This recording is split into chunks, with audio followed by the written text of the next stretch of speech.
Project high school Harladi online classes में 10 number के विद्यार्थियों का स्वागत है। Today's topic is dust of snow by Robert Frost. Dust of snow आपके English text book first flight में एक छोटी सी कविता है। पढ़ाई शुरू करने के पहले आप एक नोटबुक एवं एक पेन अपने पास रख लें एवं अपनी ज़रूरत के अनुसार इम्पॉर्टेंट बातों को नोट करते रहें। Dust of snow is a small poem composed bye a famous American poet Robert Frost. अर्थात डस्ट ऑफ स्नो एक प्रसिद्ध अमेरिकन कवि रॉबर्ट फ्रॉस्ट द्वारा लिखित एक छोटी सी कविता है। सबसे पहले हम रॉबर्ट फ्रॉस्ट के बारे में कुछ बातें कर लेते हैं। उनका पूरा नाम रॉबर्ट ली फ्रॉस्ट है। उनका जन्म सन 1874 में हुई एवं मृत्यु सन 1963 में। उन्हें 4 बार पुलित्ज़र प्राइज़, जो कि लिटरेचर के क्षेत्र में एक बहुत बड़ा प्राइज़ है, से सम्मानित किया गया। वे ग्रामीण जीवन के यथार्थ चित्रण के लिए जाने जाते हैं। डस्ट ऑफ स्नो उन्होंने 1923 में लिखी। Now we will discuss about the poem dust of snow. Dust of snow एक छोटी कविता है। इसमें 2 स्टांजाज हैं। प्रत्येक स्टांजा में 4 लाइन्स हैं। कविता छोटी है पर सेंस बहुत बड़ा है। Once read the poem loudly with me. एक बार अब कविता को जोर से पढ़ें। The way a crow shook down on me, the dust of snow from a hemlock tree, has given my heart a change of mood and saved some part of a day I had rued। अब हम लोग प्रयास करेंगे इस कविता के अर्थ को समझने का। पहले हम लोग थोड़ा शब्द में ध्यान देते हैं। शब्द है वे। वे का मतलब होता है विधि यानी तरीका या माध्यम, जो भी आप समझ सकते हैं। क्रो आप जानते हैं एक बर्ड होता है, एक काला कलर का बर्ड होता है जिसके बारे में आपने देखा भी है। क्रो आपके अगल बगल में बहुत सारे हैं। अगला शब्द है सुक। सुक जो है वर्ब सेक से बना हुआ है, SHAKE, और जिसका मतलब होता है हिलाना। हिलाना है और यहाँ पर सुक है, इसका मतलब है हिलाया। सुक down on me the dust of snow. Dust of snow का मतलब होता है स्मॉल पार्टिकल्स ऑफ आइस, यानी जो बर्फ़ के छोटे छोटे कण होते हैं जिसको हम लोग हिमकण बोलते हैं, यहाँ पर वही है।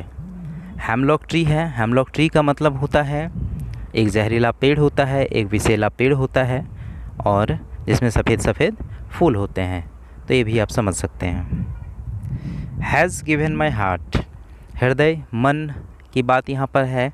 हृदय जो हार्ट है, हृदय है, मन है, उसकी बात की गई है। और चेंज ऑफ मूड, मूड शब्द है। मूड का मतलब होता है मिजाज या मनोदशा। मूड हम लोग हिंदी बोलने के दरमियान भी कभी कभी बोलते हैं कि उसका मूड अच्छा नहीं है, उसका मूड बहुत अच्छा है। ये हम लोग कभी कभी बोलते हैं, जिसका मतलब होता है मिजाज या मनोदशा।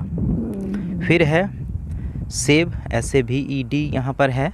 तो सेव मतलब होता है बचाना, तो यहाँ पर सेव्ड है, तो उसी का पास्ट फॉर्म है। और सम पार्ट कुछ हिस्सा, और रूड RUED शब्द है यहाँ पर, जिसका मतलब होता है जो आप स्क्रीन में देख सकते हैं held in regret. Held in regret का मतलब है अफसोस या पछतावा की स्थिति में होना। तो ये सारा शब्द है, आपने शब्दों को समझा। अभी इसका कोई हम लोग लिटरल मीनिंग समझने का प्रयास करेंगे कि आखिर ये कविता क्या कह रही है। तो हम लोग ऊपर से देखेंगे, आप स्क्रीन में देख सकते हैं। द वे अ क्रो सुक down on me the dust of snow from a hemlock tree. यानी हम लोग थोड़ा सा पहले सेटिंग को समझते हैं। सेटिंग यहाँ पर ये है, ये एक ठंडा स्थान है। ठंडा स्थान है, ऐसा जगह है जहाँ पर बहुत ज़्यादा हिमकण है, बर्फ़ है, और यहाँ पर कभी जो है वो हेमलॉक ट्री के नीचे है। एक हेमलॉक ट्री है जिसके नीचे कभी है, और हेमलॉक ट्री के जो ब्रांचेज हैं उसमें हिम के कण हैं। एक क्रो के द्वारा जो ब्रांचेज में जो हिमकण है उसको जो है वो हिलाया जाता है, और जिसके कारण से क्या होता है कि वहाँ से जो हिमकण है वो नीचे गिरता है। और किस पर गिरता है, तो वो कभी पर गिरता है, कभी के ऊपर गिरता है, और जिससे कभी का जो मूड है, जो मिजाज है, जो उसकी मनोदशा है, वो बदल जाती है। और कभी अभी इस घटना के पहले कभी जो अपना समय पछतावा में या अफसोस में व्यतीत कर रहा था, अब वो जो बाकी का समय बचा हुआ है अब उसका बच जाता है। यानी कभी की जो मनोदशा है वो चेंज हो जाता है। कभी का मूड जो है वो अनप्लीजेंट मूड से प्लीजेंट मूड में कन्वर्ट हो जाता है। ये सारा चीज़ हम लोग समझ सकते हैं। तो इसका लिटरल मीनिंग हम लोगों ने अभी समझा। लिटरल मीनिंग यही है, संक्षेप में आप समझ सकते हैं, बहुत छोटी है, कि कभी जो है वो एक पेड़ के नीचे है, एक क्रो के द्वारा हिमकण गिराए जाते हैं हेमलॉक ट्री से, और कभी के ऊपर गिरता है, कभी का मूड जो है वो पहले अच्छा नहीं था, जिसका मूड जो है वो अच्छा हो जाता है। ये सारा चीज़ आपने समझा। अब आगे हम लोग देखेंगे कि आखिर कवि एक्चुअली क्या कहना चाहता है, क्योंकि हर बात का कुछ स्पेशल मीनिंग होता है। तो यहाँ पर वही बात हम लोग समझने का प्रयास करेंगे कि आखिर कवि एक्चुअली क्या कहना चाहता है, क्योंकि लिटरल मीनिंग हम लोगों ने समझा और हम लोगों ने देखा कि एक छोटी सी घटना है और उस घटना से कवि का मूड बदल जाता है, बट एक्चुअली है क्या। तो हम लोग इसका थीम को समझने का प्रयास करेंगे। थीम का मतलब होता है विषय वस्तु, तो हर चीज़ का एक अपना विषय वस्तु होता है। यहाँ पर हम लोग देखेंगे, स्क्रीन में आप देख सकते हैं कि थीम में आप देख सकते हैं कि नेचर एंड सिंप्लिसिटी।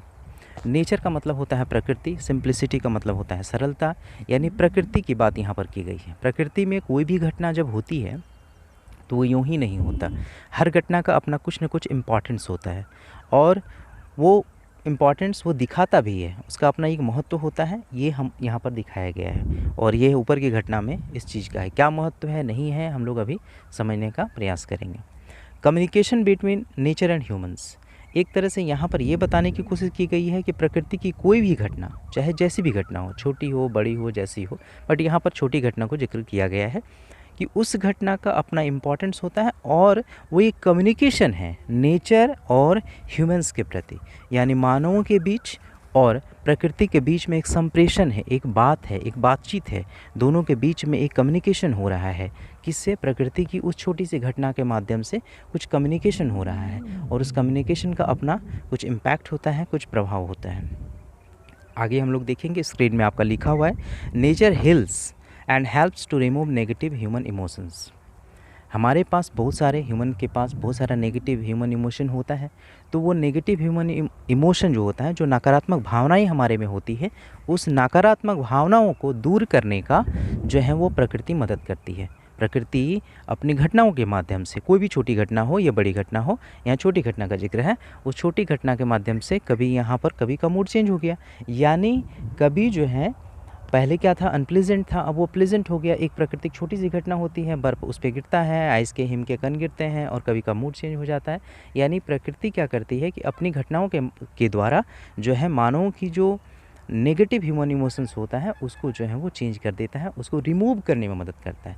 नकारात्मक जो चीज़ें होती हैं हमारे पास, इमोशन होता है, नकारात्मक भावनाएं होती हैं, उसको दूर करने में प्रकृति अपनी घटनाओं के माध्यम से हमें मदद करती है। प्रकृति हमें हेल्प्स करती है, वो हेल्प करती है हमें क्या करने के लिए, वो नकारात्मक इमोशन को दूर करने में हमारी मदद करती है। आगे आप स्क्रीन में देखिए, the significance of small natural events and things, यानी जो छोटा प्राकृतिक चीज़ होती है, कोई इवेंट्स होता है, कोई घटनाएं होती है या कोई वस्तु होती है, उसका जो है अपना महत्व होता है, उसका बहुत अपना बड़ा महत्व होता है, ये यहाँ पर बताने की कोशिश की गई है। फिर है a large thing is touched by a small thing, यानी a small thing touches a larger thing, यानी एक छोटी सी चीज़ जो है वो एक बड़ी चीज़ को जो है वो टच करता है, यानी वो प्रभावित करता है।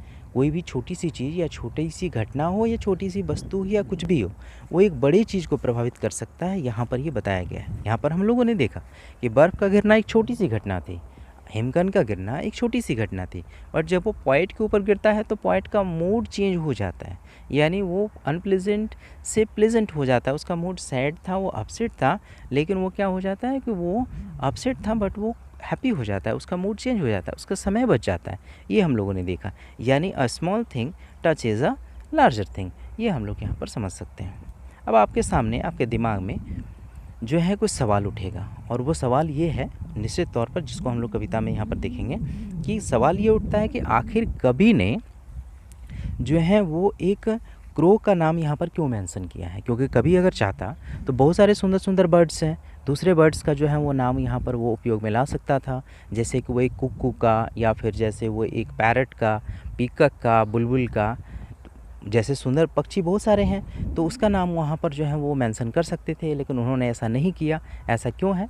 तो कभी इसके माध्यम से हमें ये बताना चाहता है कि जिस चीज़ को हम लोग नकारात्मक समझते हैं या मानते हैं, जैसे कि हम लोग क्रो के बारे में हम लोग के दिमाग में नेगेटिव इम्प्रेशन आता है और हम लोग नेगेटिव मानते हैं, तो ज़रूरी नहीं, कभी ये कहना चाहता है कि जिसको हम लोग नेगेटिव मानते हैं या नेगेटिव इंप्रेशन हम लोग को देता है, ज़रूरी नहीं कि वो हमेशा नेगेटिव होता है, वो कभी कभी अच्छा भी हो सकता है और वो अच्छा होता है। तो ये कभी हमें बताने की कोशिश की गई है कि जिसको हम लोग नेगेटिव मानते हैं ना, ज़रूरी नहीं कि वो हमेशा नेगेटिव होगा, ये कभी बताने की कोशिश की गई है यहाँ पर। अब आगे हम लोग यहाँ पर देखेंगे, अगला एक सवाल आपके मन में उठेगा कि कवि ने हेमलॉक ट्री का इस्तेमाल क्यों किया, उसका नाम क्यों मेंशन किया। कवि चाहता तो एक दूसरे बहुत सारे सुंदर सुंदर पेड़ हैं, जैसे पाइन का है, ओक का है, या फिर मैपल का है, इस तरह के और भी सुंदर सुंदर पेड़ हैं जिसका कवि यहाँ जिक्र कर सकता था, लेकिन कवि ने क्यों नहीं किया, कवि ने हेमलॉक ट्री का इस्तेमाल क्यों किया। तो उसका भी सेम आंसर वही है, कभी वही बताना चाह रहा है कि ज़रूरी नहीं कि जो नेगेटिव है, हेमलॉक ट्री एक विषैला पेड़ यहाँ पर है और एक विषैला पेड़ है, लेकिन फिर भी वो क्या कर रहा है, वहाँ से आइस के कण गिर रहे हैं, मतलब एक नेगेटिव जगह से भी अच्छी चीज़ का स्रोत हो सकता है। जैसे एक क्रो एक माध्यम है जो हिम के कण गिराता है, किस पर गिराता है, पॉइंट पर गिराता है, जिसको हम लोग नेगेटिव मानते हैं। एक कहाँ से वो लेता है, वो एक हेमलॉक ट्री से आता है, हेमलॉक ट्री से गिरता है, बट हेमलॉक ट्री जिसको हम लोग नेगेटिव मानते हैं, यानी सोर्स अगर नेगेटिव हो जिसको हम लोग नेगेटिव मानते हैं, बट वहाँ से भी पॉजिटिव चीज़ आ सकता है, वहाँ से भी अच्छी चीज़ें आ सकती है। जैसे हिम के कण जो कि जैसे पॉइंट के ऊपर गिरता है, पॉइंट का मूड जो है वो चेंज हो जाता है। यही कभी बताने की कोशिश कर रहा है यहाँ पर। एक सवाल है जो आप खुद अपने आप से कर सकते हैं, क्या आपने कभी ऐसा फील किया है, कभी आपने अपने लाइफ में कभी ऐसा फील किया है कि आपके साथ अभी कोई घटना ऐसा हुआ है कि आप अपसेट थे पहले और बाद में कोई घटना ऐसा घटित होती है और जिसके कारण से आपका मूड चेंज हो जाता है। निश्चित तौर पर ऐसी घटनाएं हमारे जीवन में होती रहती है, भले हम उसको याद अभी नहीं कर पा रहे हैं या शायद आप याद कर भी पा रहे हैं, बट ऐसी घटनाएं होती रहती हैं। अब नेक्स्ट टाइम जब कभी भी आपके सामने कभी भी ऐसी घटनाएं घटित होगी कि आप पहले अपसेट रहेंगे और फिर आपका मूड जो है किसी घटना से चेंज हो जाएगा, तो निश्चित तौर पर इस कविता से लिंक कर कुछ आप जब आप उसको समझने का प्रयास करेंगे तो आप उसको और अच्छे से उस समय उसको उसका महत्व या उसको रियलाइज़ कर सकते हैं, उसके महत्व को रियलाइज़ कर सकते हैं, महसूस कर सकते हैं।